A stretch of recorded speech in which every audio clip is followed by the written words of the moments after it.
Il est 8h11, c'est l'heure de retrouver l'invité de votre Télématin. Et aujourd'hui, bienvenue à Philippe Chapuis. Vous le connaissez sous un autre nom. Bah oui, c'est l'auteur de ça, Titeuf, le 17e album, La Grande Aventure, qui sort aujourd'hui, ces jours-ci, je me souviens Hier. plus. Hier, c'est ça.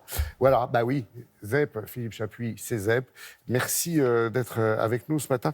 Pas trop stressé au 17e album quand on sort un nouveau bébé? Ah, toujours excité quand même. On Ouais. est toujours curieux de savoir comment il va être accueilli. Est-ce que les lecteurs vont l'aimer, vont avoir du plaisir à retrouver leur personnage. Moi, je sais que je me suis bien amusé. Après, le succès, ça ne m'appartient plus. Donc, c'est un peu la surprise.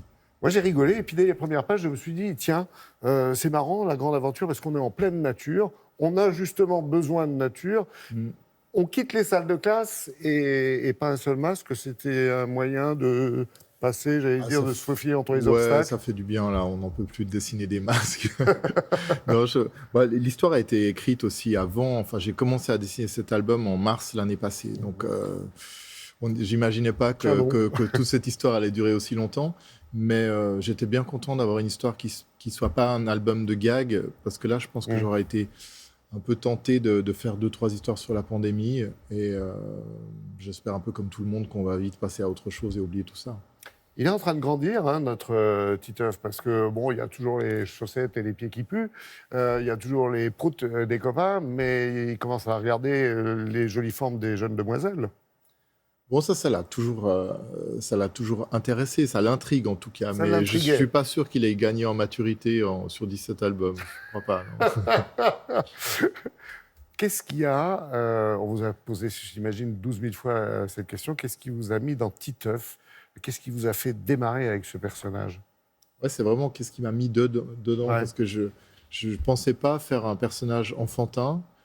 J'ai commencé à faire Titeuf quand j'avais 24, 25 ans, et très souvent, les auteurs qui racontent des histoires pour la jeunesse sont parents eux-mêmes, et on le fait en premier pour ses enfants. Moi, j'avais pas encore d'enfants à ce moment-là, j'étais déjà loin de ma propre enfance, et j'ai une espèce de moment où j'ai retrouvé mon enfance. J'ai mon atelier qui donnait dans une cour d'école, et de voir les enfants jouer sous ma fenêtre, l'enfance m'est revenue avec tous les sentiments qui vont avec, c'est-à-dire à la fois des sentiments positifs, l'envie de s'amuser, de faire plein de blagues un peu potaches avec ses copains, mais aussi les inquiétudes qu'on a à cet âge-là.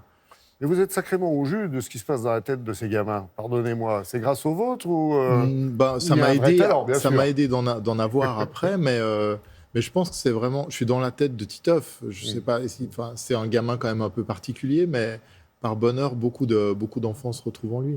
Et c'est facile à vivre en famille quand on est dans la tête de Titeuf. Alors, il faut en sortir, sinon, Oui. en tant que papa, je perds un peu en autorité, c'est clair. Ouais. Plus de 20 millions d'albums vendus et des traductions en 25 langues. Je relis l'affiche parce que le chiffre est étonnant. C'est un succès énorme. Ouais. C'est génial, quand ça vous tombe dessus, c'est toujours... on ne sait pas, en fait, cette partie-là, elle est inattendue. Tout le monde espère que quand on fait un livre, que les gens vont l'aimer, mais tout à coup, on voit plein de gens arriver en dédicace, qui connaissent le personnage, qui se retrouvent en lui, Ouais. des enfants et des adultes. Moi, je ne pensais pas avoir un public d'enfants, en fait, au début. Quand j'ai commencé Titeuf, c'était un public plus adulte, parce que c'était un album qui sortait dans les librairies de bande dessinée pour un public de fans de BD. Mhm. Et c'est seulement, je pense, dans les séances de dédicace du 3e album que j'ai vu arriver des groupes d'enfants Tiens. qui connaissaient Titeuf, qui connaissaient toutes les histoires, les répliques par cœur. Et j'ai aimé ça parce qu'il y avait... Justement, j'ai pas changé ma manière d'écrire parce qu'on n'écrivait pas comme ça pour les enfants. C'est vrai. C'est un peu plus, peut-être un peu plus cru.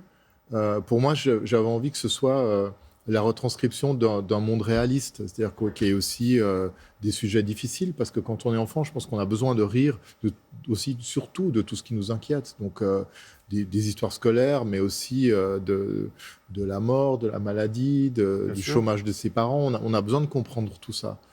Et j'avais envie que tout ça soit à l'intérieur de Titeuf.